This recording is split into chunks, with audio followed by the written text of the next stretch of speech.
Hey guys, so today I'm going to give you a short tutorial to show you about Word and how you can use Word to make your fonts bigger, change the colors of your picture of your words, and make your mission statements really nice and well laid out and designed the way you would like them to look.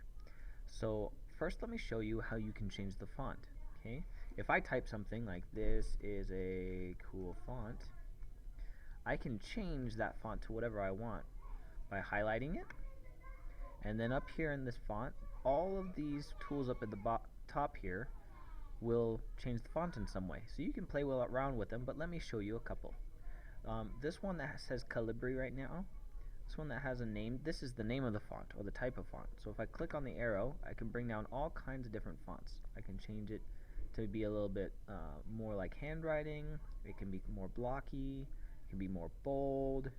Gives you changes it and makes it look like it should look with that. So I can make kind of a cool Algerian font, kind of a different exciting font. There's lots and lots to choose from, but you get to choose whichever one fits your personality the best. Right next to the type of font is the size of the font. I can either increase it by pushing these buttons, so this A with an arrow up makes it bigger. Oops. And the A with a arrow going down makes it smaller. Or if I just want to choose the font size to be really big, 72, I can make it even bigger. If I want it to be even bigger than 72, now most of the time you don't want to, but sometimes you might, you can highlight it and type in a number and push enter, and that will make it a custom font size that you want it to be. Below the size and the font names are these buttons that will change the fonts just a little bit to add different style to the font. So we can make our font bold, we could make it italicized, so slanted over, we could have it underlined, and if you push on this you can change the way that it's underlined with different types of underlinings. If you want it to be crossed out, you can cross it out. Okay, these ones I won't show you now, but you can explore those. You can give it some texture or shading. These are all ones that are saved into the computer of examples, but if you choose any of these, you can change each one of these different aspects of it. So you can give it more glow or less glow. You can choose the color of the glow, give it different kinds of glows and feels to it.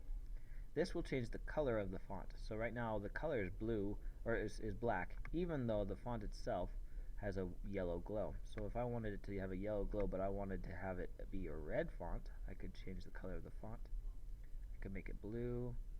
Whatever you do change it to, just remember that when you print it on the computers here at school, it's going to print in black and white. So if I choose a really light color, that's going to print as a very light gray, and I won't see it very well.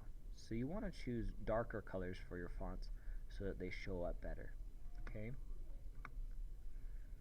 So that's basically all there is about fonts. I'll let you explore some more about that.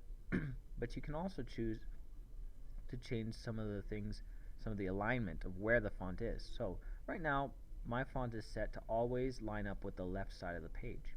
But perhaps I want to line up in the middle. So over here in the under paragraph, I can change it so it lines up in the middle. It could line up on the end, or I could do this, which will make it take up the entire space, so it spaces it out. I generally only do that when I'm doing paragraphs.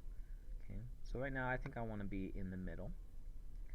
You can also change the spacing between the lines. So right now it's generally set to 1.0. That just means that there's not any big space between the line.